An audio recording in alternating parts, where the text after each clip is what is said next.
चलिए दोस्तों, बढ़ते हैं हम लोग हमारे अगले टॉपिक की तरफ। अगला जो टॉपिक रहेगा ये भी एक बहुत ही इम्पोर्टेंट टॉपिक रहेगा, जो एग्जामों में रीजनिंग के इस सेक्शन के अंदर बनते ही हैं, क्रम निर्धारण। ठीक है। तो क्रम निर्धारण वाले जो क्वेश्चंस हैं एग्जाम में बनेंगे ही।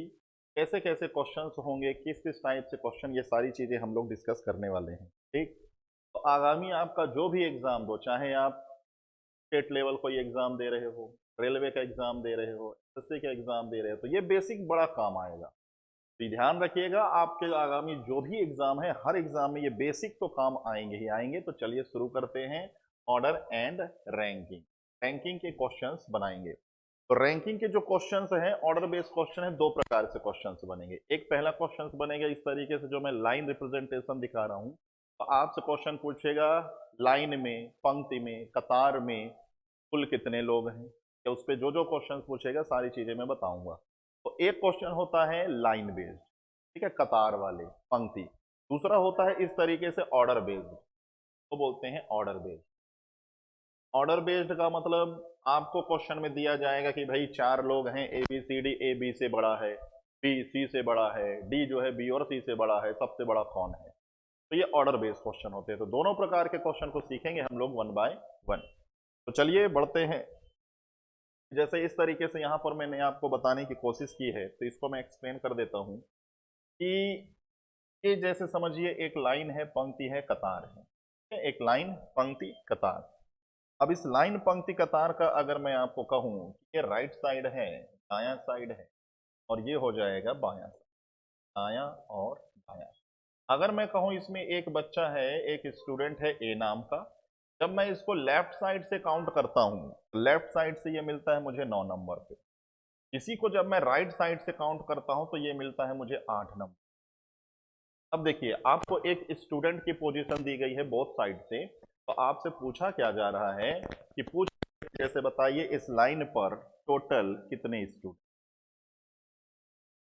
पहला ही प्रश्न बन जाता है टोटल कितने स्टूडेंट हैं। या तो ओवरऑल मैं आपको बताने की कोशिश करूं कि पहला पैटर्न जो बनेगा पंक्ति वाला, पंक्ति में आपसे क्वेश्चन पूछे जाएंगे। तो एक पंक्ति में क्या क्या क्वेश्चन पूछ सकता है, तो पूरा यहां पर मैंने बताने की कोशिश की है कि आपको जैसे एक लाइन पे किसी एक पर्सन की पोजीशन बोथ एंड से बताई जाएगी, तो जब बोथ एंड से पोजीशन बताई जाती है तब आपसे पूछ लेगा कि विद्यार्थियों की कुल संख्या बताइए पंक्ति में कितनी है। विद्यार्थियों की कुल संख्या पंक्ति में कितनी है। दूसरा, इस लाइन पर देखिए, ये पूरा मैंने यहां लिख रखा है, ये क्या चीजें हैं कि इस लाइन में, पंक्ति में, कतार में आपसे क्या क्या पूछा जाएगा। पहला प्रश्न पूछ लिया जाएगा टोटल बताइए। दूसरा प्रश्न पूछ लेगा किसी व्यक्ति की स्थिति बताइए, वो दाएं साइड से, बाएं साइड से, कहीं से भी। और क्या पूछ सकता है इस लाइन में, दो लोगों को बिठाएगा दाएं बाएं से, कहेगा उन दोनों लोग के बीच में बताओ कितने, मिड पूछ लेगा। इसके बाद पूछ लेगा पंक्ति में अधिकतम कितने लोग हैं और न्यूनतम कितने लोग हैं। जरा देखिए कितने पॉइंट निकले, 5। ये 5 पॉइंट पर कमांड कर लीजिए तो लाइन, पंक्ति वाले सारे क्वेश्चन, सारे टाइप के क्वेश्चन आपके हो जाएंगे। लाइन, पंक्ति में जितने भी प्रकार के क्वेश्चन आएंगे, क्या आएगा लाइन, पंक्ति, कतार में आपसे या तो पूछेगा टोटल, या तो किसी व्यक्ति की पोजीशन, या तो पूछ लेगा दो लोगों के बीच में कितने लोग हैं, या तो पूछ लेगा पंक्ति में अधिकतम कितने हैं या न्यूनतम कितने। तो आइए जैसे देखें कि अगर हमको इसी में पूछना है कि टोटल बताइए, तो टोटल जानने का एक सिंपल सा फॉर्मूला भी होता है, यहाँ पे मैंने लिख रखा है, बेसिक फॉर्मूला है। जैसे वो डायग्राम मैं फिर से बना दूं, ये एक लाइन है, पंक्ति, कतार है। फिर से एक बार देख लेते हैं, ये दायां साइड है, ये बायां साइड। अगर मैं आपसे कहूं कि वो जो विद्यार्थी है ए नाम का, किसी एक तरफ से 8 और दूसरे तरफ से 9, तो कहे टोटल बताइए। तो देखिए, कभी भी ध्यान रखिएगा अगर आपको टोटल पूछ रहा है तो टोटल के लिए क्या है, लेफ्ट राइट जोड़िए और एक घटाइए, मतलब दोनों छोर से पोजीशन जोड़िए, एक घटा दीजिए। वो दोनों छोर दायां बायां हो सकता है, शीर्ष और बॉटम, टॉप और बॉटम हो सकता है। तो किसी एक बच्चे की पोजीशन अगर दोनों छोर से पता है तो दोनों छोर की पोजीशन जोड़िए और एक घटा दीजिए। तो सिंपल अप्रोच यहां पर हम लगाने वाले हैं कि total equal to left plus right minus, तो लेफ्ट प्लस राइट देख लीजिए, 8 और 9 जोड़ना है, एक घटा लेना है। 8 दूनी 16, 17, 17 में से एक कम कर दीजिए और कुल बता दीजिए 16। ठीक। अब यहीं से आपको एक क्वेश्चन और बन जाएगा। जैसे मैं आपसे कहूं यहां पर, अगर मैं आपसे कहूं कि क्वेश्चन में एक पंक्ति में टोटल, एक पंक्ति में लिख दिया जाए कि टोटल 49 स्टूडेंट्स है, विद्यार्थी। जैसे ये समझ लो विद्यार्थी नहीं, इस तरीके से समझ लीजिए कि एक कतार पे मैंने टोटल 49 चेयर लगा के रखे, 1 2 3 इस तरीके से। तो ये एक एग्जाम्पल है, इसमें पूरा एग्जैक्ट काउंट नहीं कीजिएगा, ऐसे सोच लीजिए कि ये 49 चेयर है। अब 49 करूंगा तो बहुत समय लगेगा, तो ऐसे एज्यूम कर लीजिए 49 चेयर लगाएं। अब इसमें अगर कह दिया जाए कि राम तुम एक काम करो, बाईं तरफ से 15 नंबर की चेयर पे जाके बैठ जाओ, बाईं तरफ लेफ्ट साइड से काउंट कीजिए और 15 नंबर पे जाके बैठ जाइए। तो राम ने यहां से गिनती गिना, यहां से, अब यहां से गिनती गिनेगा ये, और 1 2 3 4 करते हुए जाएगा, तो मान लो ये वाली चेयर इसको 15 नंबर की मिली। अब इसी क्वेश्चन में कहेगा कि अगर हम इस राम को दाएं छोर से तो कितने नंबर पे आए, इधर से गिनिए दाएं छोर से। तो ऐसे क्वेश्चनों को आंसर अगर देना है तो देखिए यहीं से बनेगा। ये हो गया आपका बेस फॉर्मूला, ये हो गया बेस फॉर्मूला। अब कभी भी अगर आपको क्वेश्चन में टोटल के साथ कोई एक साइड दे, दूसरा साइड पूछे, तो जरा देखिए टोटल के साथ एक साइड दिया है और दूसरा साइड पूछ रहा है, क्या लॉजिक लगाना है? जो भी टोटल दिया जा रहा है उसमें पहले ही एक जोड़ लो। जरा देखो यहीं से मैं एक फॉर्मूला बनाऊं, ये जो -1 है इसको टोटल की तरफ ले आओ, तो ये हो जाएगा टोटल +1, उधर बचेगा लेफ्ट प्लस राइट। तो टोटल +1 में अगर आप लेफ्ट माइनस कर रहे हो तो राइट साइड मिलने वाला है। इसी तरीके से टोटल +1 में अगर आप राइट साइड माइनस करने वाले हो तो आपको लेफ्ट साइड मिलने वाला है। तो एकदम ओरली अब आंसर आ रहा होगा, 49 में एक जोड़िए 50, तो 50 में 15 घटा दीजिए, दूसरे साइड से आपको पोजीशन पता चल जाएगी, हो जाएगी दोस्तों। तो देखिए इस प्रकार से हम क्वेश्चन आते हैं, चाहे हमें पंक्ति में दूसरे साइड से पोजीशन पूछे या टोटल पूछे, या दो लोगों के बीच में कितने लोग हैं, या पंक्ति में अधिकतम या न्यूनतम। तो पंक्ति में जो भी क्वेश्चंस होंगे उन सारे क्वेश्चनों के आंसर हम इसी तरीके से निकाल रहे होंगे, इसी तरीके से निकाल रहे होंगे। तो चलिए आगे बढ़ते हैं, कुछ मैं आपको टोटल वाले क्वेश्चंस यहाँ पर सॉल्व कराने की कोशिश करता हूँ। तो एक बेसिक सा क्वेश्चन है, इस बेसिक से क्वेश्चन को देखिए। कहता है कि समिता निकिता के दाएं 9वें स्थान पर है। यहाँ पर कितने कैंडिडेट हैं? समिता निकिता के दाएं 9वें स्थान पर। फिर कहता है कि जो दाएं से 28वें स्थान पर है। फिर अगला लाइन शुरू होता है कि रवि समिता के बाएं 11वें स्थान पर है और बाएं से 30वें स्थान पर है, बताइए पंक्ति में कुल कितने। तो सबसे पहले हमारा टारगेट है कि टोटल वाले क्वेश्चन सॉल्व कीजिए, और मैंने अभी अभी आपको बताया कि कभी भी आपको क्वेश्चन में टोटल वाले क्वेश्चन निकालने हैं, टोटल वाले क्वेश्चन जानने हैं, तो बस आपको क्या करना है, बस आपको क्या करना है कि जैसे देखिए ये एक लाइन है, कहीं ना कहीं कितने लोग हैं? शमिता, निकिता और रवि। तो कहीं ना कहीं शमिता, कहीं ना कहीं रवि, कहीं ना कहीं निकिता बैठे होंगे। टोटल जानना है तो तीनों में से किसी भी एक पर्सन की पोजीशन दोनों छोर से पता चल जाए, तीनों में से किसी न किसी एक पर्सन की पोजीशन दोनों छोर से पता चल जाए, चाहे वो समिता हो, चाहे वो निकिता हो, रवि हो, कोई भी। और जैसे ही एक साइड से पोजीशन पता चल जाएगा, दोनों साइड से पता चल जाएगा, तो हम दायां बायां जोड़ेंगे, एक घटा लेंगे। यही तो है हमारा बेसिक। तो चलिए आइए देखिए, लाइन डायग्राम में बनाने की कोशिश करते हैं। ये एक लाइन डायग्राम है, इसका दायां साइड और ये हो जाएगा इसका बायां साइड। बस समझते चलिएगा दोस्तों, अगेन एंड अगेन इसको समझते चलिएगा।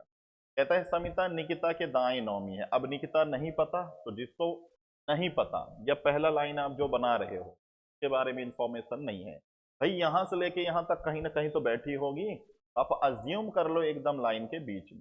हमेशा पहला कैंडिडेट जब आप बनाओ तो एकदम बीच में अज्यूम कर लो। चलो ये हो गई निकिता, इस चेयर पे बैठी है। अब निकिता जहां बैठी है उसके दाईं तरफ जाइए, तो निकिता जिस चेयर पर बैठी है उस चेयर को छोड़ दीजिए। फिर इसके बाद 1 2 3 4 5 6 7 8, ये 9वें स्थान पर कौन मिल गई? समिता। पहला लाइन कंप्लीट। समिता निकिता के दाएं 9वें स्थान पर। अब सबसे इंपॉर्टेंट ये लैंग्वेज, कहता है कि जो दाएं से 28वां, ये जो शब्द जो है निकिता को इंडिकेट कर रहा है या समिता को, ये जानना सबसे इंपॉर्टेंट रहेगा। तो यहां पर मैं एक नोट्स लिखता हूं, इसको कॉपी कर लीजिएगा भाई, हर जगह ये काम आएगा। जब कभी भी क्वेश्चन में फर्स्ट पर्सन और सेकंड पर्सन का जिक्र, जब कभी भी क्वेश्चन में first person and second person का जिक्र, भाई फर्स्ट पर्सन वो होगा जो लाइन में सबसे पहले आएगा, चाहे हिंदी हो या इंग्लिश। तो पहले आएगा फर्स्ट पर्सन, जो बाद में आएगा सेकंड पर्सन। सेम ऐसे ही इंग्लिश में भी, तो पहले आएगा फर्स्ट पर्सन और जो बाद में आएगा वो सेकंड, चाहे हिंदी हो या इंग्लिश। अब जैसे इनके बीच बात चल रही है, बात खत्म हो जाए और आ जाए ये वर्ड, हु लिखा हो या विच लिखा हो, या हिंदी में लिख दे भाई जो, और ऐसे यहाँ लिख दे इज, या फिर एंड, या फिर हिंदी में लिख दे और। तो ध्यान रखिएगा, अगर ये सारे शब्द आ जाएं तो ये इंडिकेशन किसको होता है, ये समझना काफी इंपॉर्टेंट रहेगा। तो ध्यान रखिएगा, अगर ये वाले वर्ड्स आते हैं तो इंडिकेशन डायरेक्ट पीछे जो होता है, मतलब सेकंड कैंडिडेट उसके लिए हो, और अगर ये वाले वर्ड्स आते हैं तो इनका इंडिकेशन होता है फर्स्ट कैंडिडेट। तो चलिए देखिए, अब परेशानी नहीं होनी चाहिए। कहता है जो, जो का मतलब जस्ट पीछे कौन है, निकिता। निकिता जिस चेयर पर भी बैठी हुई है, निकिता के बारे में, और राइट साइड से यहां से काउंटिंग करेंगे तो ये कितने नंबर पे आएंगी, 20, ऐसा ये बोला। इसके नीचे एरो बना लीजिए ताकि पता रहेगा कि दाएं साइड से 28 है। तो पहला लाइन कंप्लीट। अब रवि कहता है रवि शमिता के बाईं तरफ, तो ये देखो शमिता है, इसके बाईं तरफ कितना, 11। तो गिनते चलिए, 1 2 3 4 5 6 7 8 9, ये रहा 10 और ये रहा 11। ठीक, ऑलरेडी यहां तक हो जाएगा आपका 9 10 11, तो 11 नंबर पे कौन मिलेगा यहाँ पे, रवि। फिर कहता है और बाएं से, तो ये और वाला कैंडिडेट कौन होगा, फर्स्ट पर्सन रवि। रवि जो है बाएं साइड से 30, यहां से जब हम गिनती गिनेंगे तो ये आएगा 30। तो ये बन गया दोस्तों लाइन डायग्राम। अब किसी भी एक को आप टारगेट करो, किसी भी एक को टारगेट कर लीजिए और आंसर को प्राप्त कीजिए। जैसे मान लीजिए मुझे रवि के माध्यम से आंसर जानना है, या मान लीजिए मुझे निकिता के माध्यम, तो किसी के भी माध्यम से आप आंसर निकाल सकते हो, बशर्ते मैंने क्या कहा था, उस कैंडिडेट की पोजीशन दोनों साइड से पता हो। जैसे मुझे रवि के माध्यम से निकालना है, तो रवि तो देखिए बाईं तरफ से 30 है। अब ये पता चल जाए कि रवि जो है दाईं तरफ से कितना, तो दाईं तरफ से जानना है तो इसी से हेल्प लो, ये 28 है तो ये 29 हो जाएगा और ये हो जाएगा 30। तो रवि की पोजीशन दोनों छोर से 30 है, तो टोटल जानना है, तो 30 और 30 जोड़ो और एक घटा लो, तो 60 में से एक जाएगा तो कितना आ जाएगा, 59। तो आंसर हम कहेंगे 59। मान लीजिए कोई बच्चा कहे कि निकिता के माध्यम से आंसर बताइए। चलो देखिए, निकिता जिस चेयर पर बैठी है वो दाईं तरफ से है 28, तो पता कीजिए ये बाईं तरफ से कितना होगा, और बाएं से जानना है तो हेल्प लीजिए रवि से। रवि बाएं से 30, अगले वाली चेयर 31 और अगले वाली हो जाएगी 32। तो 32 28 जोड़िए, एक घटा लीजिए। तो 32 28 जोड़कर आपको एक घटा लेना है, 32 28 अगेन से 60 हो जाएगा, एक घटाएंगे तो फिर से बन रहा होगा 59। तो दोस्तों, मोरल ऑफ द स्टोरी क्या हुआ कि कभी भी अगर आपको क्वेश्चन में पूछे टोटल, तो टारगेट होना चाहिए कि किसी भी एक कैंडिडेट की पोजीशन मुझे दोनों छोर से बस पता चल जाए। दोनों छोर से अगर पता चल गया तो दायां बायां जोड़िए या टॉप बॉटम जोड़िए और एक घटा लीजिए, यहीं से मिल जाता है हमें टोटल। तो पूरे रैंकिंग में ध्यान रखिएगा, अगर आपको कुल निकालना है, टोटल निकालना है, तो यही कॉन्सेप्ट का इस्तेमाल कीजिएगा। चलिए, तो इसको आप आराम से देखिए, समझिए, अगेन 2 बार 3 बार देख सकते हैं। फिलहाल चल रहे हैं अगले क्वेश्चन की। अगला क्वेश्चन फिर से देखिए, आपके स्क्रीन पर है इस तरीके से, तो फिर से इसको बनाने की कोशिश करते हैं। रवि, एक पंक्ति में राम, राम जो है विजय के बाएं 7वें स्थान पर है, फिर लगाया जो, तो जो का मतलब भी मैंने समझा दिया, जो बाएं से 21वें स्थान। अजय राम के दाएं 13वें स्थान पर है, और ये सारे मतलब मैंने पिछला क्वेश्चन ही समझाया, तो एक और प्रैक्टिस करा देते हैं। चलिए आइए, जैसे ये एक लाइन है, पंक्ति है, कतार है, ये हो जाएगा इसका दायां साइड और ये हो जाएगा इसका बायां साइड। चलिए पहला लाइन कहता है एक पंक्ति में राम विजय के बाएं, तो विजय नहीं पता तो विजय को यहाँ रख लीजिए, मान लीजिए यहाँ पर विजय, तो विजय के बाईं तरफ आइए, 1 2 3 4 5 7, ये मिल जाएगा राम। तो राम जो है विजय के बाएं 7वें स्थान पर है। अब कहता है जो, तो जो का मतलब कौन है, जस्ट उसके पीछे या सेकंड कैंडिडेट, जो मैंने बताया था कि फर्स्ट पर्सन या सेकंड, जब आ जाए जो तो सेकंड कैंडिडेट। विजय के बारे में, विजय जो है बाईं तरफ से, बाईं तरफ से विजय है 21st पर, ये हो गया बाईं तरफ first। पहला लाइन कंप्लीट। अब एक नया कैंडिडेट आ रहा है अजय, राम के दाएं, तो ये राम है, दाईं तरफ चलते जाइए, कितना 13, तो 3 6 7 8 9 10 11 12 13, इस 13 नंबर पे कौन मिल गया, अजय। फिर कहता है कि और का मतलब फर्स्ट पर्सन, फर्स्ट पर्सन मतलब अजय के बारे में बात चल रही है कि अजय दाईं तरफ से 25, तो यहां से गिनती करते हुए जाओगे तो अजय 2 है, ऐसे मिलेंगे 25। तो लाइन डायग्राम बन चुका है। इस लाइन डायग्राम को देखकर अब आपको निकालना होगा टोटल, और टोटल के लिए जो मैंने कॉन्सेप्ट बताया कि किसी भी एक पर्सन की पोजीशन दोनों साइड से पता चले, कोई भी हो। तो जरा देखिए विजय और अजय, तो अजय और विजय की पोजीशन एक साइड से पता है, दूसरे साइड से बस हमें पता करना हो। तो आइए देखिए कैसे निकालते हैं। अगर हमें विजय के माध्यम से टोटल निकालना हो या फिर अजय के माध्यम से निकालना हो, समझिए, देखिए ध्यान से, विजय जो है लेफ्ट साइड से बाईं तरफ से 21 है, तो हम पता कर लेंगे दाईं तरफ से कितना। ये 25 5 25 26 27 28 29 और 1, देखिए 31 21 जोड़िए, एक घटा लीजिए, तो 31 21 जोड़ना है और एक घटा लेना है, ये कितना हो जाएगा 52, 52 में -1 कर दीजिए तो आ जाएगा आपका आंसर। देखिए सेम आंसर आपको यहां से भी मिलेगा कि अजय जिस चेयर पर बैठा हुआ है वो दाएं तरफ से 25 है, पता कर लीजिए बाएं तरफ से कितना, इससे हेल्प ले लें, इससे हेल्प ले लें। अगर ये बाएं से 21 है तो आगे बढ़िए, 22 23 24 25 26 और 1 27, तो बस 27 25 जोड़िए, एक घटा लीजिए, तो 27 25 जोड़ना है, एक घटा लेना है, 7 5 12 2 2 4 1 5, -1 कर दीजिए, आंसर हो जाएगा। तो कहीं से भी आप टोटल निकालिए, टोटल हमेशा आपको यही मिल रहा 50। किसी एक कैंडिडेट के माध्यम से जो भी टोटल आ जाते हैं अगेन अगेन वही रिपीट होगी, ठीक है। तो ये हो गया पहले टाइप का क्वेश्चन। आइए आगे बढ़ते हैं, अब थोड़ा सा लैंग्वेज बदलेगा।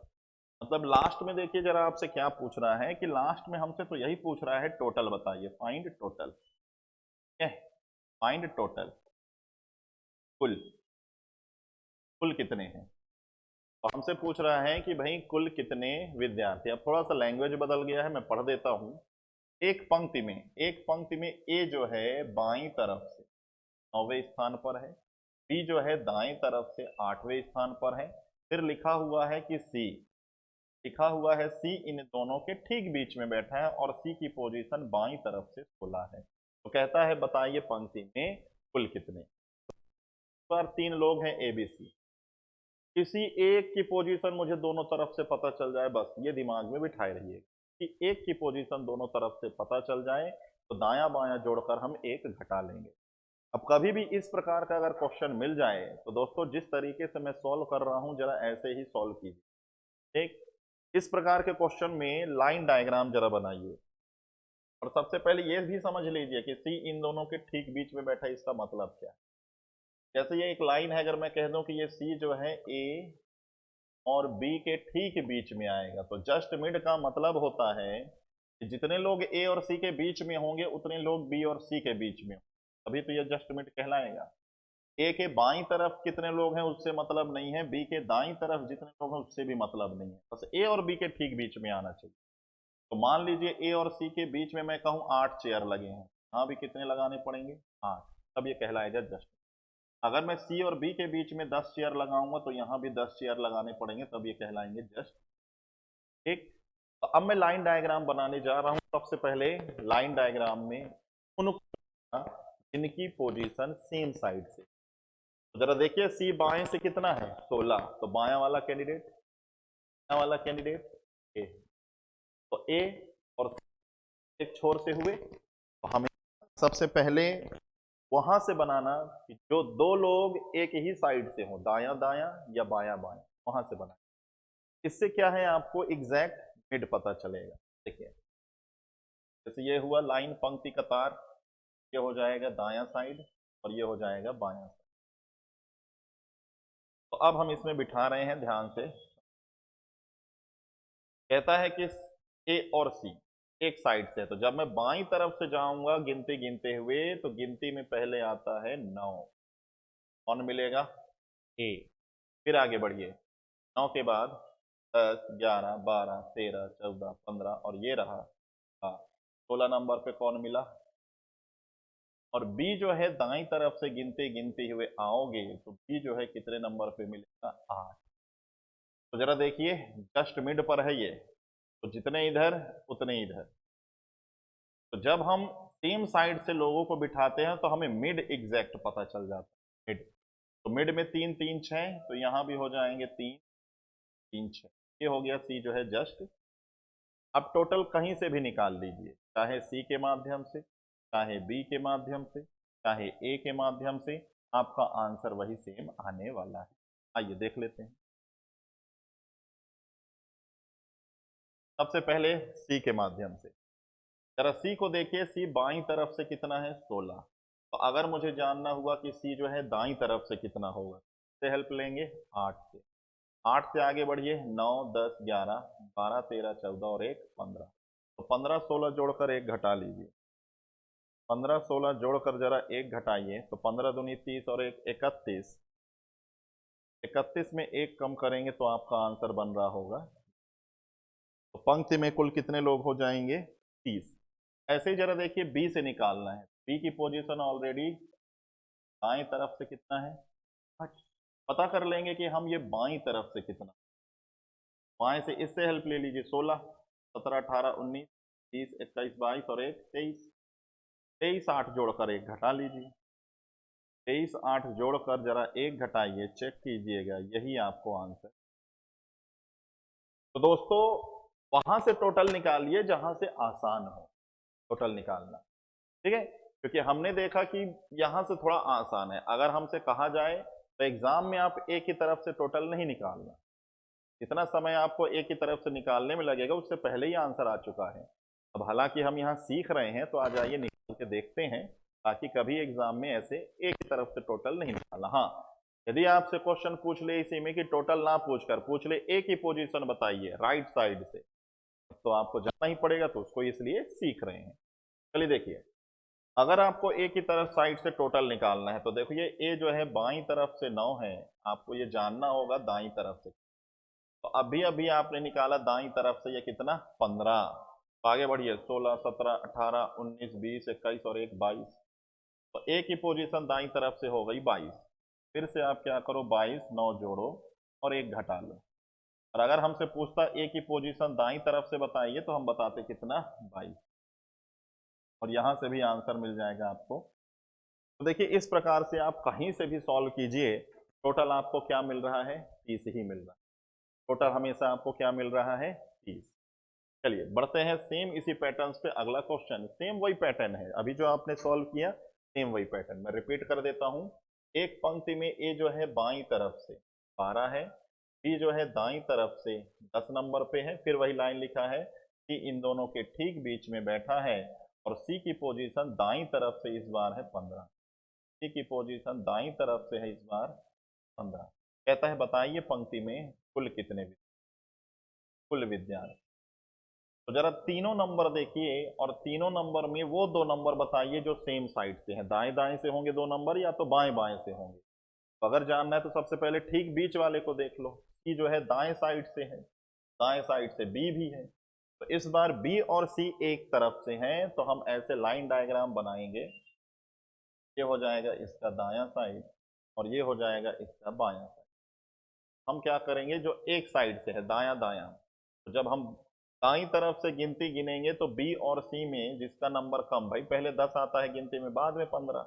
यहां से गिनती गिनते हुए जाओगे तो 10वें नंबर के चेयर पे सबसे पहले मिलेगा बी।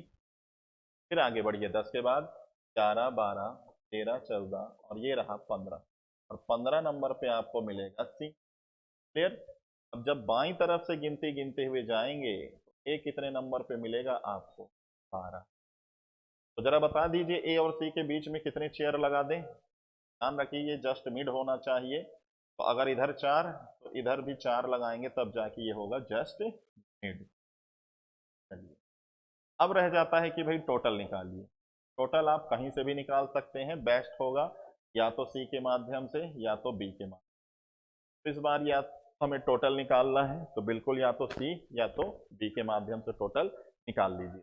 आइए देखते हैं। चलो देखिए ध्यान से लाइन डायग्राम को, लाइन डायग्राम के माध्यम से ही हमें टोटल निकालना है यहाँ पर। तो सी की पोजीशन जरा देखिए, सी की पोजीशन अगर आप देखिए ये दाईं तरफ से कितना है? 15। दाईं तरफ से कितना है? 15। बस हमें पता चल जाए कि ये लेफ्ट साइड से बाईं तरफ से कितना होगा। तो किससे हेल्प ले लें? ये तो राइट साइड से है, ये बता ही नहीं पाएगा, यही बता पाएगा, यही है बाईं तरफ से। तो अगर ये बाईं तरफ से 12 है तो इसके आगे बढ़िए 13, 14, 15, 16 और 1 17। तो सी की पोजीशन देखिए दोनों साइड से हमें पता चल गया 17 और 15। 17 और 15, तो 17 15 जोड़िए और 1 घटा लीजिए, तो 7 और 5 हो जाएगा 12, 1 2 और हो जाएगा 3, तो 32 में से 1 कम कर दीजिए, आंसर हो जाएगा आपका 31। सेम यही लॉजिक आप बी के माध्यम से लगाइए। जरा देखिए ध्यान से कि बी जो है, बी से थोड़ा लेट लग जाएगा, ए के माध्यम से निकालते हैं। डी के माध्यम से भी निकाल लेंगे लेकिन थोड़ा आसान है ए। ठीक है, थोड़ा आसान रहेगा ए, आप निकाल भी सकते हो। देखिए ये दाएं साइड से कितना है? 10, तो पता लगाइए बाएं से। तो बाएं से जरा देखो, अभी अभी निकाला 17, 18, 19, 20, 21 और 1 22। तो 22 10 जोड़कर 1 घटा दीजिए, 22 10 जोड़कर 1 घटा दीजिए, आंसर फिर से वही मिले। मैं आपको बता रहा हूं कि एग्जाम में इन्हीं दोनों के माध्यम से निकालिए, थोड़ा आसान पड़ेगा। तो अब देखिए जरा ए के माध्यम से अगर आपको टोटल निकालना है तो ए की पोजीशन देखिए बाएं से कितना है? 12। तो पता लगाइए ये दाएं से कितना होगा। दाएं से जरा देखिए 15, 16, 17, 18, 19 और 1, तो 20 12 जोड़ेंगे और 1 घटा लेंगे, तो 20 और 12 जोड़ेंगे और 1 घटा लेंगे, फिर से आंसर यही वाला है 31। तो दोस्तों जितने भी टाइप है इस तरीके से टोटल निकालो, टोटल निकालो। तो आपके दिमाग में बस इतना ही छपना चाहिए कि बस मुझे किसी ना किसी तरीके से एक कैंडिडेट की पोजीशन दोनों तरफ से पता चले। दोनों तरफ से पता चल जाएगा तो हमारा आंसर जल्द से जल्द मिल जाएगा। चलिए आइए आगे बढ़ते हैं। अगला जो क्वेश्चन है फिर इसी कॉन्सेप्ट पर है, लेकिन इसमें कुछ ना कुछ नया सीखने को मिलेगा। जरा क्वेश्चन को रीड कीजिए।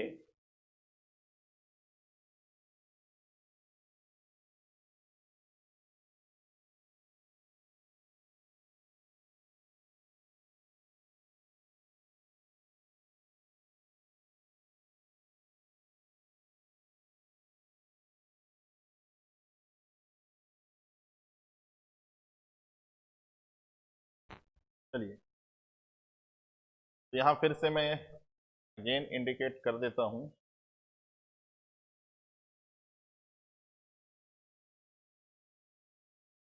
चलिए, कहता है एक पंक्ति में ए जो है बाएं साइड से 17 है, बी जो है दाएं साइड से 35 है, सी दोनों के ठीक बीच में, और बाएं साइड से एक सी कितना है? 11। तो जरा फिर से देखिए, बेसिक हम नहीं भूलेंगे भाई, बेसिक जो है बेसिक को पकड़ के रखिए। जरा बताइए कौन से दो नंबर सेम साइड से पोजीशन पर हैं? कौन से दो नंबर सेम साइड से पोजीशन पर है? यही कॉन्सेप्ट है, इसको पकड़ के रखिए। तो सेम साइड से देखिए, ये बायां और ये बायां, ये दोनों बाएं वाले हैं, तो बाएं से हम दोनों को बिठाएंगे। लेकिन जरा ध्यान से सोचिए कि इस बार जब मैं बाएं से गिनती गिनूंगा तो पहले संख्या आती है गिनती में 11, फिर आती है 17, तो भाई बिठा दीजिए। जब बाएं से मैं गिनती गिनूंगा 1 2 3 4, तो मान लीजिए यहां पर मिल जाएगा मुझे 11, तो ये हो गया सी।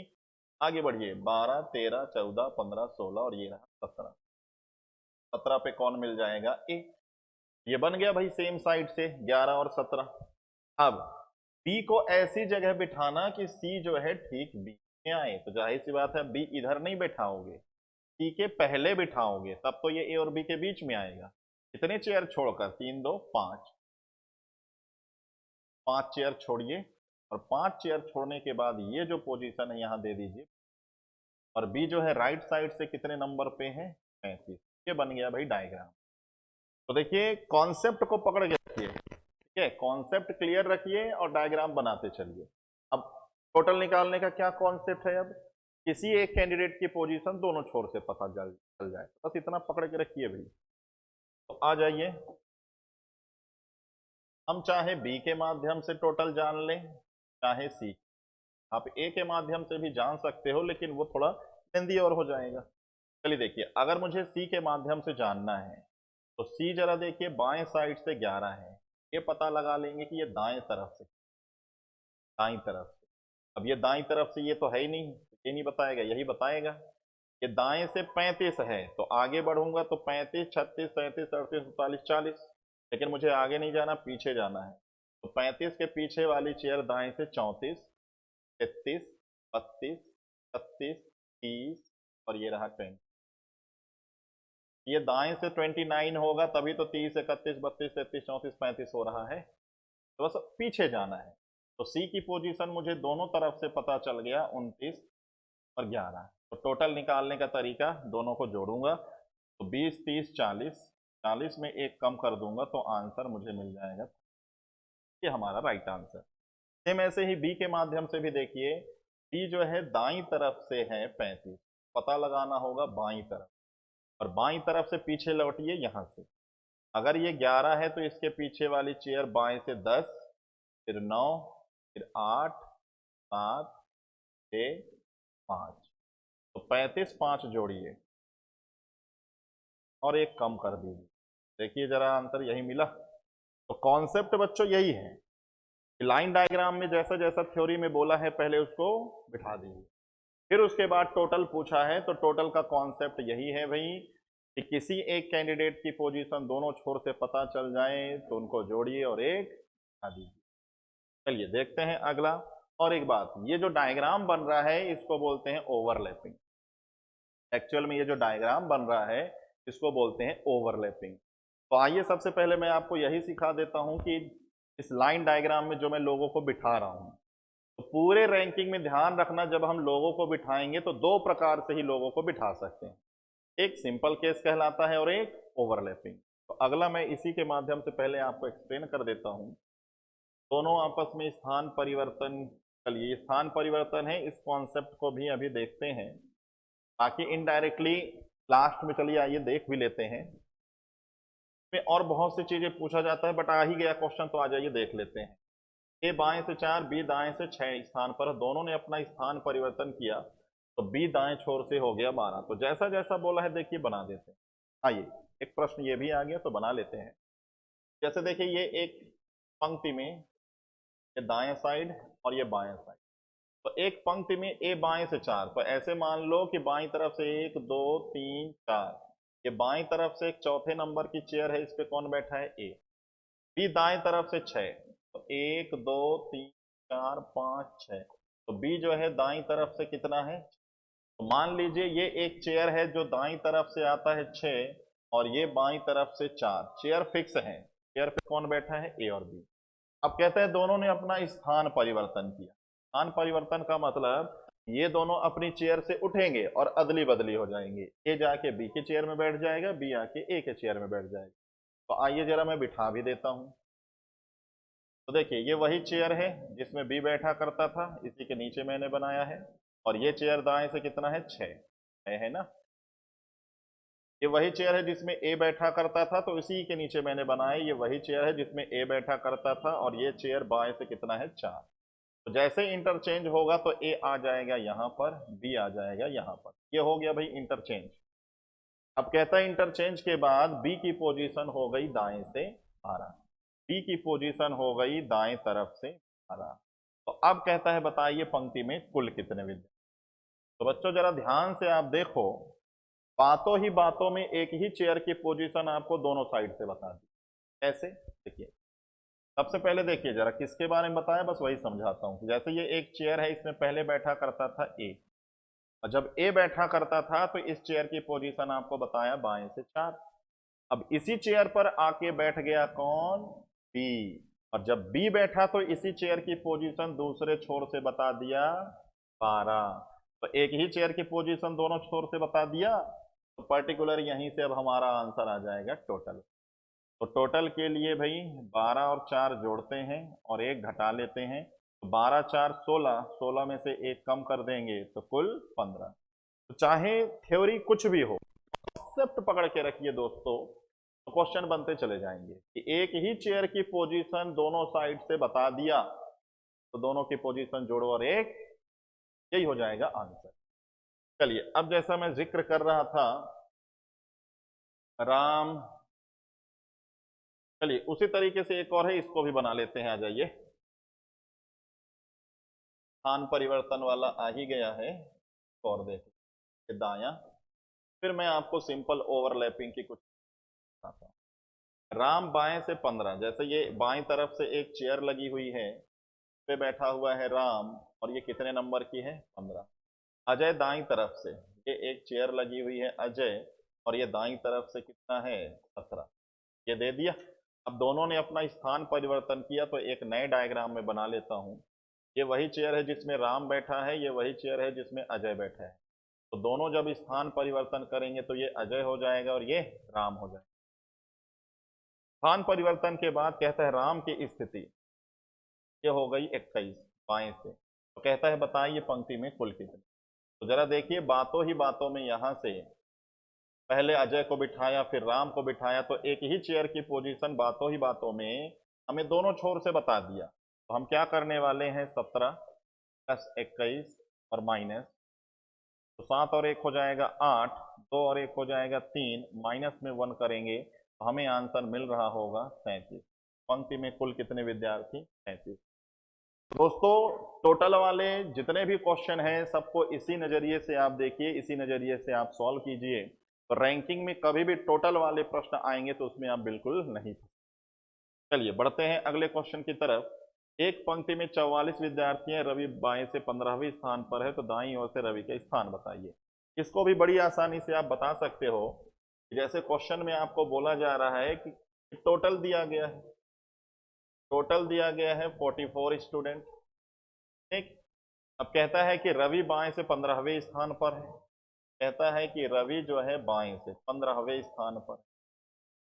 तो क्वेश्चन में कहता है कि दाईं ओर से अगर रवि को हम दाएं छोर से गिनेंगे तो क्या नंबर पे आएगा। तो दोस्तों मैंने क्या बताया था कि कभी भी टोटल के साथ एक साइड दे दूसरा साइड पूछे, तो क्या करना है, टोटल प्लस 1, माइनस में लेफ्ट करेंगे तो क्या मिल रहा होगा, राइट मिल रहा होगा।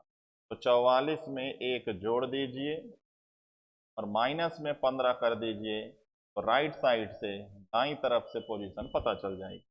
तो ये हो जाएगा 45 और ये आपका 15 घटा दो, तो राइट साइड से ये कितने नंबर पे हो जाएगा, 30 हो जाएगा ना दोस्तों।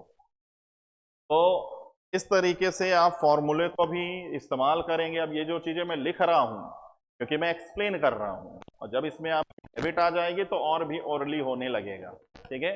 बहुत कम समय में आप सीधे क्वेश्चन पढ़ेंगे तो इसको 45 बना लेंगे और 15 को घटा रहे होंगे और 30 पे टिक लगा रहे होंगे, ये काम कर रहे होंगे, ठीक है। चलिए बढ़ते हैं अगले नंबर पे कि हमें अब पता करना है भाई मिड। जैसा मैं जिक्र कर रहा था कि दो तरीके के डायग्राम बनेंगे, सिंपल केस। तो देखिए दोस्तों दो केसेस बनते हैं यहाँ पर कि कभी भी आप क्वेश्चन में जरा देखिएगा कि अगर टोटल ज्यादा दिखे दायां बायां जोड़ने पर तो वो कहलाता है सिंपल केस, और जब कभी भी टोटल की वैल्यू आपको कम दिखे दायां बायां जोड़ने पर तो वो कहलाता है ओवरलैपिंग केस। ओवरलैपिंग केस में लास्ट में हम हमेशा 2 घटाएंगे, जबकि सिंपल केस में कुछ भी नहीं। तो ये मैंने क्या लिख दिया कि जब टोटल ज्यादा होगा दायां बायां जोड़ने पर या टोटल कम होगा, तो एक बनता है सिंपल केस और एक बनता है ओवरलैपिंग केस। ये दो ही प्रकार के डायग्राम हैं। अब ये डायग्राम क्या है तो क्वेश्चन के माध्यम से मैं आपको एक्सप्लेन करता हूं, आइए समझते हैं। चलिए देखिए, जैसे यहाँ पे मैंने क्वेश्चन लिया, टॉप में अगर आपको नहीं दिखाई दे रहा होगा तो मैं रीड कर देता हूं। कहता है कि एक पंक्ति में, ठीक है, टॉप में नहीं दिख रहा होगा तो नोट कीजिएगा, दोनों क्वेश्चन सेम है, बस फर्क कहां पर है वो बता देता हूं। टोटल दोनों क्वेश्चन में सेम लिया गया है, टोटल दोनों क्वेश्चन में सेम लिया गया है 12 विद्यार्थी। ठीक, तो इधर भी प्रश्न लिखा है टोटल, तो टोटल दोनों में सेम लिया गया है 12 विद्यार्थी। तो 12 विद्यार्थी का मतलब ये समझ लो कि एक कतार में 12 चेयर लगे हैं। एकदम ऐसे ही सॉल्व करेंगे। बस फर्क यहां पर है कि ए की पोजीशन बाएं से 9 है और बी की पोजीशन दाएं से 8 है। इसमें ए की पोजीशन लिया गया है बाएं से 5 और दाएं से 4। दोनों क्वेश्चन में सेम पूछ रहा है कि बताइए ए और बी के बीच में कितने, दोनों के बीच में कितने विद्यार्थी हैं, दोनों के बीच में कितने विद्यार्थी हैं, प्रश्न ये पूछ रहा है। तो टॉप में ना दिख रहा हो तो मैं एक्सप्लेन कर रहा हूं। टोटल दोनों के लिए सेम है 12। दोनों क्वेश्चन में टोटल की वैल्यू है 12। ठीक, अब यहां ए और बी की पोजीशन 8 9 है और यहां ए और बी की पोजीशन 5 और 4 है। कहता है कि एक कतार में 12 चेयर लगे हुए हैं, ए और बी को उनके नंबर पे बिठाओ और बताओ उनके बीच में कितने लोग। तो चलिए आइए इसको एकदम बेसिक से मैं बनाता हूं। बेसिक से जब बनाऊंगा तो आपको पता चलेगा सिंपल केस का डायग्राम कैसा होता है और ओवरलैपिंग का कैसा होता है। चलिए एक बेसिक तरीके से मैं बनाता हूं तो ध्यान से आप समझना। कहता है एक कतार में 12। मैं क्या करता हूं, इस तरीके से एक कतार में 12 चेयर लगा देता हूं। 1 2 3 4 5 6 7 8 9 10 11 12। इसमें भी एक कतार में मैं 12 चेयर लगा देता हूं। तो 1 2 3 4 5 6 7 8 9 10 11 12। अब जैसा जैसा बोला है उनके नंबरिंग पे मैं बिठाता हूं। तो जैसे इस लाइन में बोलता है बाएं से चलो और 5 नंबर पे ए को बिठाओ, तो बाएं से चल के 5 नंबर पर ए, तो बाएं से 1 2 3 4 5, तो 5वें नंबर पे कौन बैठ गया, ए। फिर कहता है दाएं से चलो चौथे नंबर पे 4, तो 1 2 3 4, चौथे नंबर पे कौन हो गया, टी। तो जरा देखिए मैंने दाएं बाएं से 5 4 पे बिठाया तो क्लियर दिख रहा है ए और बी के बीच में कितने, 3। इसमें कहता है बिठाओ। आइए, कहता है कि बाएं से गिनती गिने और जो 9 नंबर की चेयर मिले बिठा दो ए को। तो बाएं से 1 2 3 4 5 6 7 8 9, ये हो गया ए। फिर दाएं से कहता है 8, 1 2 3 4, ये हो जाएगा 5 6 7 और ये 8। ये बी हो जाएगा दाईं तरफ से, ये ए हो जाएगा बाईं तरफ से। तो जरा देखिए इन दोनों के बीच में भी कितने लोग, 3 लोग। तो दोनों का आंसर 3 है। लेकिन अगर ध्यान से डायग्राम को देखिए तो आपको समझ में आएंगी चीजों को। जरा इस डायग्राम में देखो, ए और बी बाएं और दाएं से चले अपने चेयर पर बैठ गए। क्या दोनों एक दूसरे से मिल पाए, नहीं मिल पाए। तो जब दोनों एक दूसरे से नहीं मिल पाए तो यह कहलाता है सिंपल केस का डायग्राम। लेकिन इसमें जरा देखिए जब ए और बी बाएं और दाएं से चले तो एक दूसरे से मिले, फिर एक दूसरे को ओवरलैप करके बैठे।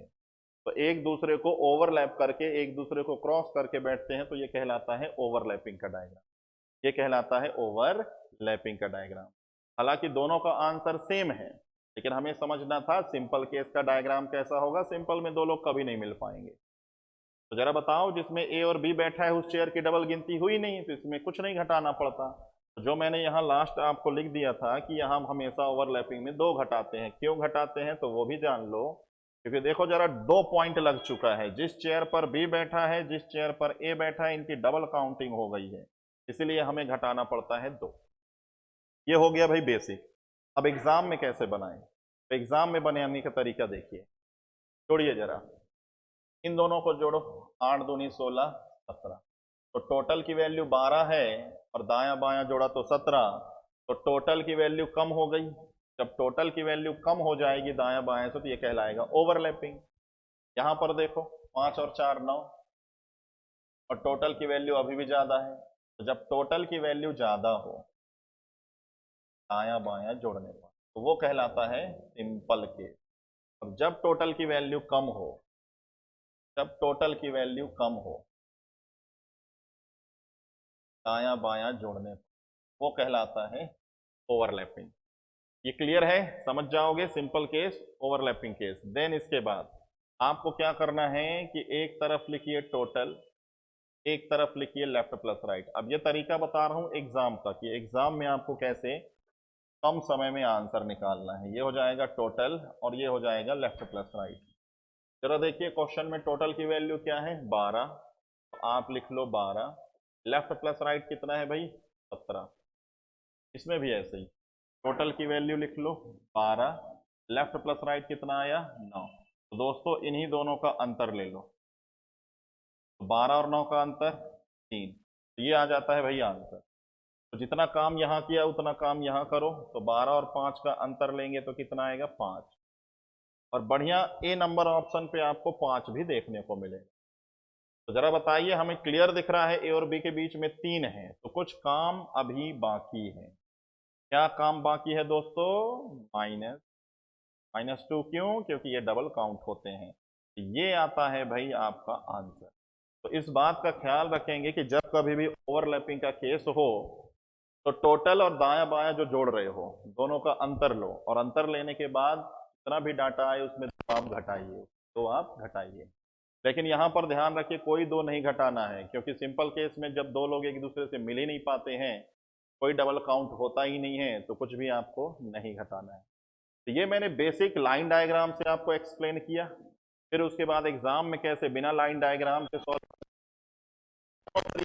पता होना चाहिए। तो एक बार, दो बार, तीन बार अगेन एंड अगेन देखकर कॉपी पेन चलाकर भाई इसको प्रैक्टिस कीजिएगा। चलिए बढ़ते हैं भाई आगे। अब देखिए जरा ये एक क्वेश्चन बन रहा है, यहां पर देखिए जरा ये एक क्वेश्चन बन रहा है। कहता है कि एक पंक्ति में टोटल कितने 50 विद्यार्थी, उसमें राम जो है बाईं तरफ से 16 और विजय जो है दाईं तरफ से 17 है। तो कहता है दोनों के बीच में कितने विद्यार्थी हों। कहता है बताइए दोनों के बीच में कितने विद्यार्थी हों। कहता है मिड बताइए। अब लाइन डायग्राम नहीं बनाना है, जरा देखिए लाइन डायग्राम बनाना ही नहीं है, दोनों को जरा जोड़ो, 16 दूनी 32 और 33, और टोटल अभी भी ज्यादा है। तो जब टोटल ज्यादा हो तो ध्यान कीजिए, जब टोटल ज्यादा हो दायां बायां जोड़ने पर, तो वो कौन सा केस होता है? वो केस होता है सिंपल केस। सिंपल, और सिंपल केस का डायग्राम जब बनेगा तो दोनों एक दूसरे से नहीं मिल पाते। शॉर्ट में अगर हम डायग्राम बनाएं तो राम जो है यहां पर होगा 16, और विजय जो है यहां पर होगा 17, दोनों एक दूसरे से नहीं मिल पाएंगे। तो कहता है बताइए इन दोनों के बीच में कितने। तो क्या बताया था, एक तरफ टोटल की वैल्यू लो और एक तरफ लेफ्ट प्लस राइट। तो टोटल की वैल्यू है यहाँ पर 50 और लेफ्ट प्लस राइट की वैल्यू है 33, दोनों का अंतर ही आंसर होता है, और आंसर बोल दीजिए 17। तो दोनों विद्यार्थियों के बीच में इस तरीके से आपको आंसर दे देना है 17। ठीक है दोस्तों, जैसे ही आपने डिटेक्ट किया कि ये तो भाई सिंपल केस है, तो बड़ी सिंपल तरीके से आपके आंसर बन जाएंगे। चलिए पढ़ते हैं जरा अगले क्वेश्चन की तरफ। अगला क्वेश्चन कुछ इस तरीके से है, फिर से देखिए।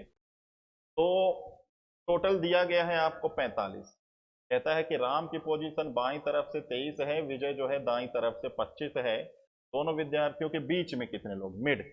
फिर से जरा देखिए दोनों को जोड़िए, तो 20 20 40 48, इस बार टोटल तो कम हो गया। टोटल कम हुआ कि नहीं हुआ? तो टोटल कम हो गया दायां बायां जोड़ने पर, और अगर टोटल कम हो जाए तो ये क्वेश्चन हो जाता है ओवरलैपिंग। और ओवरलैपिंग में ध्यान रखिएगा, शॉर्टकट में अगर हम डायग्राम बनाएं तो कुछ इस तरीके से बन रहा होगा ऐसा। ये जो राम है ये इधर कहीं होगा 23 नंबर पे, और विजय जो है यहाँ कहीं होगा 25, ऐसा डायग्राम बन रहा होगा। और अगर आपको निकालना है भाई दोनों के बीच में कितने लोग हैं, तो एक तरफ लिखिए टोटल की वैल्यू और एक तरफ लिखिए लेफ्ट प्लस राइट। तो टोटल है यहाँ 45 और लेफ्ट प्लस राइट कितना आएगा 48। तो 45 और 48 का जरा डिफरेंस ले लीजिए, कितना आएगा 3 आएगा। और बढ़िया ऑप्शन नंबर ए पे 3 भी होगा, लेकिन अलर्ट हो जाइएगा, ये ओवरलैपिंग का केस है। फाइनल जो भी रिजल्ट आता है उसमें आप 2 घटाइएगा और तब जाके आंसर बोलिएगा 1। तो यहाँ पर राम और विजय के बीच में कितने विद्यार्थी होंगे, तो आप बताएंगे 1। थोड़ा सा अलर्ट रहिएगा कि जब प्रश्न आ जाए आपका ओवरलैपिंग। ये हमने कुछ प्रैक्टिस भी किया। आइए आगे बढ़ते हैं। अब थोड़ा इस प्रकार के क्वेश्चन को भी समझ लेते हैं कि इस क्वेश्चन में क्या कह रहा है और कैसे हमें थोड़ा सा अलर्ट रहना है, कैसे हमें थोड़ा सा अलर्ट रहना है। चलिए देखिए, कहता है कि टोटल 12 विद्यार्थी हैं, और ए जो है बाएं से 7, बी जो है दाएं से 5। कहता है दोनों के बीच में कितने विद्यार्थी। तो अगर मैं दोनों को जोड़ूं तो कितना आ रहा होगा 12। तो कभी भी अगर टोटल की वैल्यू बराबर हो जाए, कभी भी ध्यान रखिए टोटल की वैल्यू अगर बराबर हो जाए दायां और बायां जोड़ने पर, तो भी ये सिंपल केस ही होगा, सिंपल केस हो। पर ध्यान रखना ऐसे केस में दो लोगों के बीच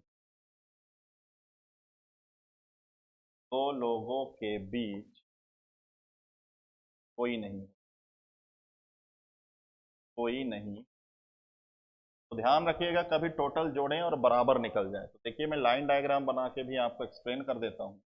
टोटल कितने हैं, 12 चेयर लगे हैं, 1 2 3 4 5 6 7 8 9 11 12।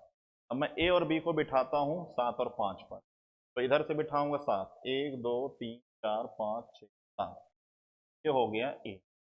अब बी को बिठाता हूँ 1 2 3 4 5, ये हो गया भाई। तो जरा देखिए ए और बी एक दूसरे को पार किए क्या, नहीं। तो कभी भी क्वेश्चन में अगर टोटल बराबर हो जाए दायां प्लस बायां के, तो समझ जाना ये सिंपल केस है। संख्याएं जब हो और जब जोड़ो दायां बायां बराबर हो जाए तो घबराना नहीं है, सिंपल केस है। बस ऐसे केस में दो लोग के बीच कोई नहीं होता। या सिंपल आप देख लिया करो भाई, 12 और 12 का डिफरेंस ले लें, 0 आएगा। ठीक है, चलिए अगला नंबर है इस तरीके से क्वेश्चन। अब देखिए आपको क्वेश्चन में बोल रहा है तीन चीजें इस तरीके से। तो जरा देखिए अभी तक हम जो क्वेश्चन बनाते चले आ रहे हैं, कि मिड वाला जो क्वेश्चन निकाल रहे हैं कि मिड में कितने लोग हैं। तो इसके लिए क्वेश्चन में आपको जरूरी है टोटल की वैल्यू देगा, दो लोग बैठे होंगे लेफ्ट साइड से देगा और राइट साइड से। तो ये तीन डेटा देगा और तब जाके मिड आपसे पूछेगा। अब जैसे देखिए इसमें हमको टोटल नहीं दिया, जब टोटल नहीं दिया गया है तो मिड देगा, टोटल पूछेगा लेफ्ट राइट। तो ध्यान रखिएगा अभी भी कॉन्सेप्ट वही है, बस इस बार हमें लेफ्ट राइट और मिड दे रहा है और पूछ रहा है टोटल। ये देखिए लेफ्ट राइट मिड देकर पूछ रहा है टोटल या फिर और भी कुछ। आइए जरा समझते हैं। चलिए देखिए, कहता है कि एक पंक्ति में ए जो है बाएं से 8 है, बी जो है दाएं से 9 है और मिड 3 विद्यार्थी इन दोनों के बीच में। तो कहता है ऐसे प्रश्न में बताइए टोटल पूछे तो क्या जवाब दोगे, अधिकतम पूछे तो क्या जवाब दोगे और न्यूनतम पूछे तो क्या जवाब दोगे। तो देखिए सबसे पहले बेसिक तरीके से मैं बताता हूं आपको लाइन डायग्राम। ए बाएं से कितना, 1 2 3 4 5 6 7 8, ये हो गया ए। फिर 3 विद्यार्थी छोड़ो, 1 2 3, और ये हो जाएगा। और बी जो है दाई तरफ से कितना होगा, अगर ये 9 है तो 8 7 6 5 4 3। जरा सभी लोग बताइए कि मैंने डायग्राम पूरा एक एक लाइन करके बना दिया, क्या ए और बी एक दूसरे से मिल पाए, नहीं मिल पाए। तो ये डायग्राम सबको ध्यान होगा, ये क्या कहलाएगा, सिंपल केस। ये कहलाएगा सिंपल केस का डायग्राम। मैंने सबसे पहले पूरा डेटा पढ़ा और सिंपल केस का डायग्राम बना दिया। तो ए और बी एक दूसरे से नहीं मिल पा रहे हैं और जैसे ही दोनों एक दूसरे को ओवरलैप कर जाएंगे तो वो ओवरलैपिंग का डायग्राम होगा। देखो वो भी बना के दिखा देता हूं। यह 1 2 3 4 5 6 7 8। अब मैं 3 चेयर पीछे छोड़ दूं, 1 2 3, बीच में 3 लोग हैं और इस चेयर पे बिठा दो भाई बी को, और बी दाई तरफ से 9। तो अगर ये 9 है तो 8 7 6 5 4 3 2 1। देखो ये भी डायग्राम बन गया, इसको बोलते हैं ओवरलैप। तो ध्यान रखिए दोस्तों, जब कभी भी ऐसा प्रश्न आए कि ए बाएं से इतना बी दाएं से इतना, बीच में इतने विद्यार्थी हैं, टोटल बताओ, तो जब कभी भी ऐसे केस में टोटल पूछेगा तो उस टोटल के दो आंसर होंगे, एक सिंपल केस वाला और एक ओवरलैपिंग वाला। तो सिंपल केस वाला भी डायग्राम मैंने बना दिया, ओवरलैपिंग वाला भी डायग्राम मैंने बना दिया। दोनों में जरा ध्यान से अगर हम देखें, काउंट भी कर सकते हैं, तो 8 दूनी 16 17 18 19 20। तो इसमें हमें आंसर मिल रहा है टोटल 20। इसमें भी अगर आप पूरा जोड़ो तो 8 और 4 12। तो ध्यान रखिए जब कभी भी इस प्रकार के प्रश्न में हमसे टोटल पूछता है तो आइदर और पे टिक लगाएंगे, या तो 20 या 12। तो आइदर और पे हमें टिक लगाना है, या तो 20 या 12। ठीक, लेकिन अगर इसी क्वेश्चन में हमसे पूछ ले कि पंक्ति में अधिकतम कितने विद्यार्थी या पंक्ति में न्यूनतम कितने विद्यार्थी, तो दोस्तों इन दोनों में जो अधिकतम का आंसर है वो 20 है और न्यूनतम का आंसर क्या है, 12। तो बड़ी आसानी से आप अधिकतम न्यूनतम भी बता सकते हो कुछ इस तरह से, कुछ इस तरह से। देखिए, आपको अगर आंसर बताना है अधिकतम,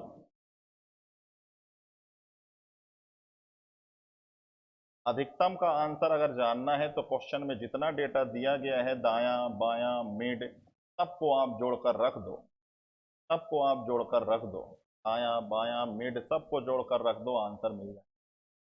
देखिए जरा बी, 8 9 3 सबको जोड़ो जरा। यहाँ पर हम जोड़ेंगे 8 + 9 + 3, ये आ गया, ये आ गया, अधिकतम आ गया। इसी तरीके से अगर हमसे न्यूनतम पूछता, न्यूनतम, तो इसके लिए भी तरीका है, दायां बायां जोड़िए, मध्य में जितने लोग हैं वो घटा दीजिए और एक -2 और लगा दीजिए। तो इस प्रकार से आपको पता चल जाएगा, इस प्रकार से आपको पता चल जाएगा मिड। जरा देखिए 8 और 9, तो 8 और 9 को जोड़िए, मध्य में 3 लोग हैं और एक -2 और लगा दीजिए। तो 8 दूनी 16, 17, 17 में से कुल 5 गया, कितना आ जाएगा 12। ये देखिए इस तरीके से अधिकतम और न्यूनतम। कभी भी क्वेश्चन में अगर आपको अधिकतम पूछे तो प्रश्न में जितना भी डेटा दिया गया है सबको एक तरफ से जोड़ दीजिए, और कभी भी आपसे अगर न्यूनतम पूछा जाए तो फॉर्मूला है दायां बायां जोड़िए, मध्य में जितना है वो घटाइए और -2 लगाए रहिए, क्योंकि न्यूनतम का आंसर कहाँ से प्राप्त हो रहा है, ओवरलैपिंग। ठीक है, तो इसको आप ध्यान रखेंगे। चलिए दोस्तों बढ़ते हैं अगले प्रश्न की तरफ। राम जो है बाएं से, राम जो है बाएं से 7 और विजय जो है दाएं से 12। अब कहता है कि 6 स्टूडेंट इन दोनों के बीच में बैठा है, मिड भी दिया है, कुल पूछ रहा है हम, कुल। तो आ जाइए जरा इस प्रश्न में समझते हैं। फिर से मैं लाइन डायग्राम पे बेसिक आपको बताने की कोशिश करता हूं। 1 2 3 4 5 6 7, ये हो गया ए, है विद्यार्थी 1 2 3 4 5, ये कौन हो जाएगा, ये है राम और ये है, और विजय जो है बाईं तरफ से 12। अब जाहिर सी बात है ये आपको पता हो जाना चाहिए, ये सिंपल केस का डायग्राम है। अब जरा मैं इसका ओवरलैपिंग बनाता हूँ। 1 2 3 4 5 6 7, अब क्या करूंगा, इसके पीछे 6 चेयर छोड़ता हूँ, 1 2 3 4 5 6। अब 6 चेयर छोड़कर एक चेयर लगाना है, विजय को बिठाना है, अब चेयर बची ही नहीं। और ऐसा मत कर देना कि लाओ विजय हमारा भाई दोस्त है उसके लिए चेयर लगाएंगे बिठाएंगे, यहाँ पर हम विजय को बिठा तो दोगे, क्या ये अब बाएं से साथ रह पाएगा, नहीं। तो ओवरऑल कंक्लूजन है कि इसका ओवरलैपिंग डायग्राम नहीं बन पा रहा है। अब इसमें चाहे कुल पूछे, मैक्सिमम पूछे, मिनिमम पूछे, सबका एक ही आंसर होगा। अब एग्जाम में कैसे डिटेक्ट करेंगे कि सबका एक आंसर आ रहा है, कभी कभी 2 आंसर आ रहे हैं। तो हमेशा ध्यान रखिएगा, हमेशा मिड को देखना। मिड में कितने लोग हैं, तो मिड से एक ज्यादा ना तो लेफ्ट और ना तो राइट से मिलना चाहिए। तो मिड से एक ज्यादा देखो मिल गया, मिल गया तो ओवरलैपिंग नहीं बनेगा। तो मिड से एक ज्यादा लेफ्ट या राइट से नहीं मिलना चाहिए, अगर मिल गया तो ओवरलैपिंग नहीं बनेगा। मान लीजिए 6 की जगह 5 होता तो 5 से एक ज्यादा 6 नहीं मिलता, ओवरलैपिंग भी बन जाता। के पीछे आप 5 चेयर छोड़कर विजय को भी बिठा लेते। तो हमेशा ध्यान रखिएगा, मिड को देखिएगा। ऐसे लिख सकते हो, मिड से एक ज्यादा, ज्यादा दाएं और बाएं से, बाएं से नहीं होना। अगर हुआ तो ओवरलैपिंग डायग्राम में, ओवरलैप डायग्राम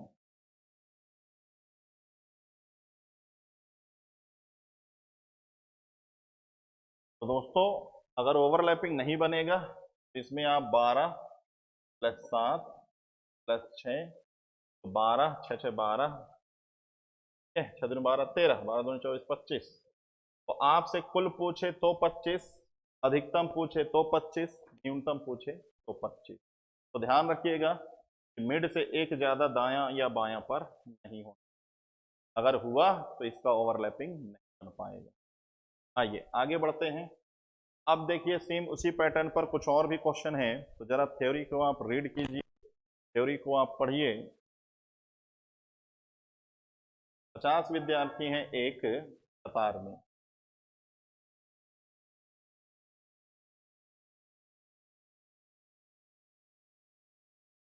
देखिए एक कतार में 50 विद्यार्थी हैं, वही पुराना सब कॉन्सेप्ट है। राम बाएं से 16 है, विजय दाएं से 17 है, अजय इन दोनों के ठीक बीच में बैठा है और अजय की स्थिति बाएं से दाएं से बतानी है। तो बच्चों सबसे पहले ये बताओ, 16 दूनी 32 और 33, टोटल अभी भी ज्यादा है। तो जब टोटल ज्यादा होता है तो कौन सा केस? तो जरा ध्यान दीजिए, जब टोटल ज्यादा होता है तो ये सिंपल केस होता है। और अगर ये सिंपल केस है तो हम सिंपल केस टाइप से डायग्राम बनाएंगे। ये एक कतार है, समझ लो इसमें टोटल कितने चेयर लगे हैं? 50।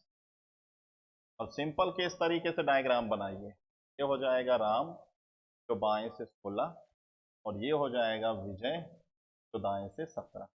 अजय इन दोनों के ठीक बीच में बैठा है और पता लगाना है बाएं से अजय कितना और दाएं से अजय कितना। तो ये है ओवरऑल पूरा क्वेश्चन। अब इस क्वेश्चन का आंसर अगर हमें जानना है तो सबसे पहले ये पता लगा लेते हैं कि राम और विजय के बीच में कितने चेयर, तो मिड निकालना है। और मिड निकालने का तरीका बच्चों आप सबको स्टार्टिंग से ही सिखाता आ रहा हूं कि एक तरफ टोटल की वैल्यू ले लीजिए, एक तरफ लेफ्ट प्लस राइट। तो टोटल की वैल्यू है यहाँ पर 50 और लेफ्ट प्लस राइट कितना है? 6। तो दोनों का अंतर क्या हो जाएगा? 17। यहाँ से राम और विजय के बीच कुल कितने चेयर लगे हैं? 17। 17 में से एक चेयर इसको दे दीजिए तो बचेगा कितना? 16। 16 को दो बराबर भागों में बांट दीजिए, 8 इधर 8 इधर और एक ये 17, तो ये कहलाएगा जस्ट मिड। 16 भी है, अजय इन दोनों के ठीक बीच में बैठा है, ये देखिए ठीक बीच हो गया। अब हमको जानना है आंसर। क्या आंसर जानना है? कि अजय बाईं तरफ से दाईं तरफ से कितना। तो जरा देखिए ध्यान से, ये ऑलरेडी बाएं से कितना है? 16। 16 के आगे कितने चेयर? 8 और एक जिसमें अजय बैठा है, तो 8 से 24 और एक 25। तो अगर हमसे कहेगा कि बाईं तरफ से अजय कितना, तो हम बताएंगे 25। ऐसे ही दाईं तरफ से देखिए, दाईं तरफ से ऑलरेडी 17 प्लस 8 प्लस 1, तो 17 प्लस 8 प्लस 1, तो दाईं तरफ से जब आप जाएंगे तो यह आ जाएगा 26। तो अजय की पोजीशन दाएं और बाएं से आ रही है 25 और 26। तो सबसे पहले हमने यही डिटेक्ट किया कि ये कौन से टाइप से मैं बनाऊं, सिंपल या ओवरलैपिंग। तो मैंने क्या किया? इन दोनों को जोड़ा, तो जब जोड़ा तो 33 आया और टोटल अभी भी ज्यादा है, तो हम समझ गए कि ये सिंपल केस है। और सिंपल केस का जनरली डायग्राम कैसा बनता है, पिछले मैंने कुछ यही एक्सप्लेन किए आपको, और बस डायग्राम बनाता गया और आंसर मिल। आइए आगे बढ़ते हैं इसी पर। फिर से देखिए उसी टाइप से एक क्वेश्चन है, बस अंक बदल गए हैं। राम जो है बाएं से 23 है और ये दाएं से 25। जैसे इन दोनों को जोड़ूंगा ये कितना आ रहा होगा? 48। टोटल कितना है? 35। इस बार टोटल कम हो गया। जब टोटल कम हो जाए दायां बायां जोड़कर, ये कहलाता है ओवरलैपिंग। ओवर, ये कहलाएगा ओवरलैपिंग।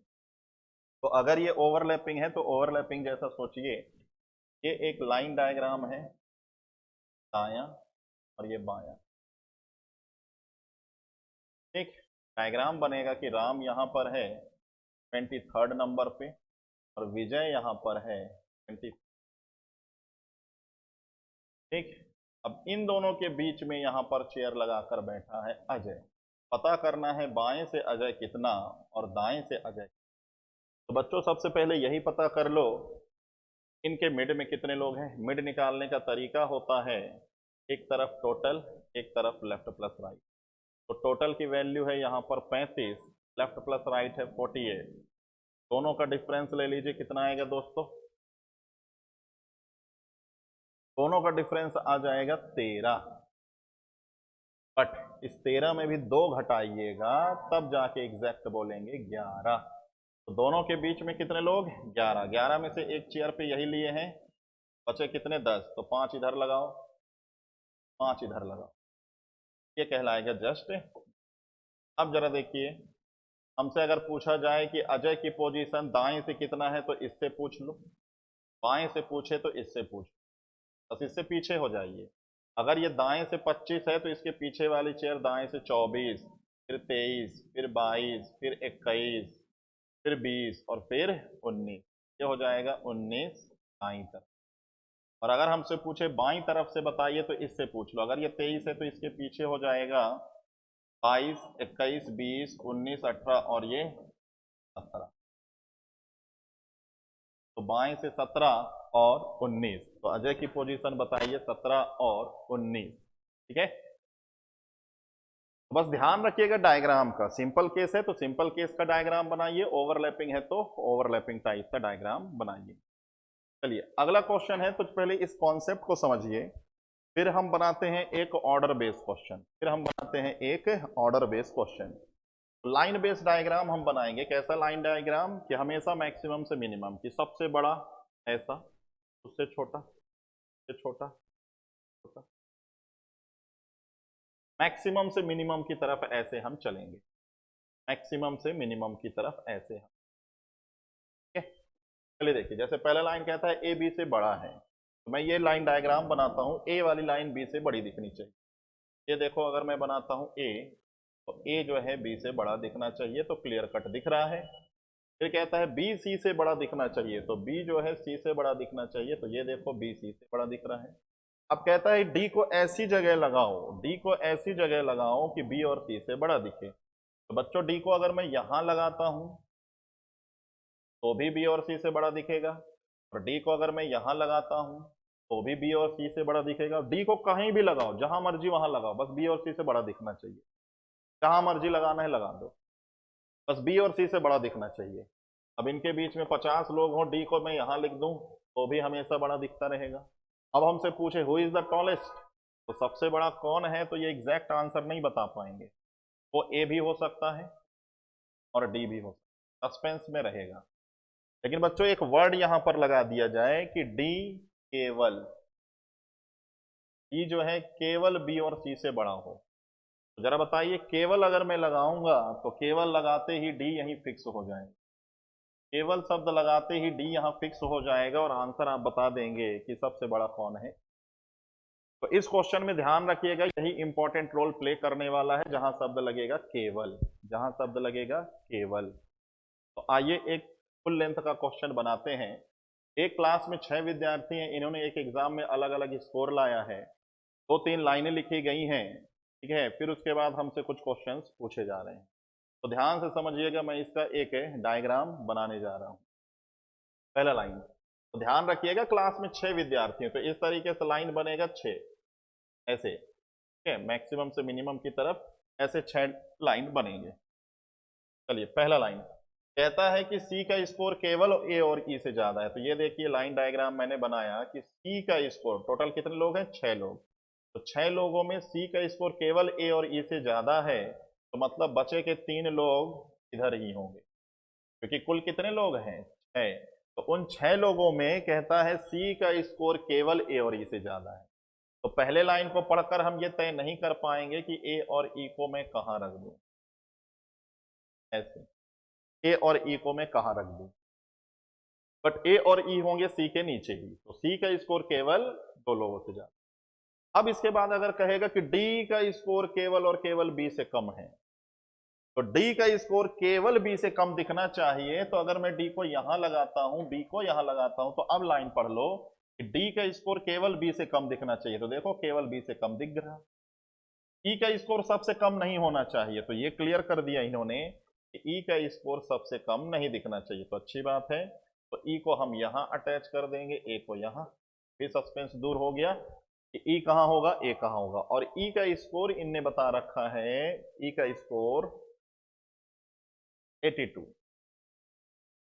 ई का स्कोर 82, एक्चुअल में 1 मिनट इसको सुधारिए, ये होगा 62। ठीक है,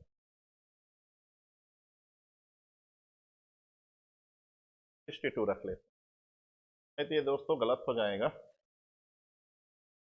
थ्योरी में थोड़ा सा सुधार की, 62 एंड ई स्कोर 62 मार्क्स। ई का स्कोर 62 कर लीजिए।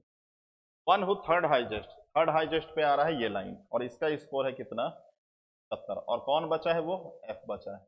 तो ये देखिए एक ऑर्डर बन गया, सबसे ज्यादा, उससे कम, उससे कम, उससे। अब इस लाइन डायग्राम को देखकर बताइए सी का स्कोर क्या हो सकता है। तो सी का स्कोर 62 से ज्यादा 70 से कम, 62 से ज्यादा 70 से कम, तो 62 से ज्यादा 70 से कम कौन सा आ रहा है, 68। ये ऑप्शन ओरिएंटेड क्वेश्चन होते हैं।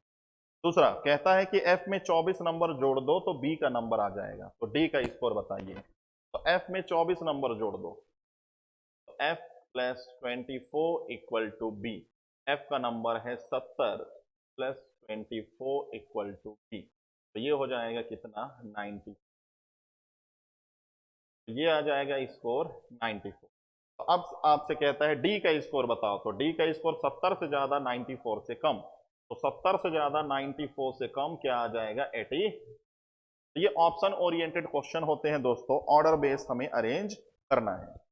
चलिए आइए एक क्वेश्चन इस पर मैं और प्रैक्टिस करा देता हूं। फिर से देखिए, एक क्लास में फिर से कहता है 6 स्टूडेंट्स हैं, इनका एक एग्जाम हुआ, अलग अलग स्कोर लाए हुए हैं। तो फिर से पढ़िए, कहता है कि U का स्कोर केवल 2 लोगों से ज्यादा है। तो मैं डायग्राम बनाऊं कि U का स्कोर केवल 2 लोगों से ज्यादा है, ऐसे। तो बचे के 3 लोग इधर होंगे, ये बन गया। V का स्कोर X से ज्यादा है, लेकिन V टॉप नहीं किया, टॉपर नहीं है, इसको अभी छोड़ दो, केवल जैसा शब्द नहीं है, सस्पेंस आएंगे। Z का स्कोर केवल W से ज्यादा है, तो अगर मैं यहां लगाऊं Z और यहां लगाऊं W, तो कहता है Z का स्कोर केवल और केवल W से ज्यादा है। तो देख लीजिए Z का स्कोर केवल W से, वह जो दूसरा उच्चतम है, तो दूसरा उच्चतम यहां पर आएगा। अब आप सेकंड लाइन बना लो, V का स्कोर X से ज्यादा है, लेकिन V ने टॉप नहीं किया। एक कैंडिडेट कौन बच गया इनमें से, बच गया Y, सबसे टॉप में जाएगा। तो इस तरीके से ये आपका डायग्राम कंप्लीट। अब कहता है यदि एग्जाम का कुल अंक 400 हो, तो वह कौन है जिसके 70%। तो दोस्तों जब आप 400 का 70% निकालने वाले हैं, वो आएगा 280। इनडायरेक्टली आपसे कहता है कि 280 कितने नंबर हैं, तो वो आंसर है भाई Y, वो आंसर होगा Y का। तो बच्चों ये रैंकिंग का ओवरऑल मैंने पूरा कॉन्सेप्ट इस तरीके से आपको एक्सप्लेन कर दिया। इसको एक बार, दो बार, तीन बार आप अच्छे से समझिए, और इसकी शीट्स भी लगी हुई है, उस शीट्स के क्वेश्चंस भी मैं पूरा डिस्कस कराऊंगा आपको, और भी प्रैक्टिस कराऊंगा, बट ये बेसिक है, बेसिक को अच्छे तरीके से समझिएगा। चलिए आज की क्लास यहीं तक रखते हैं दोस्तों, थैंक यू।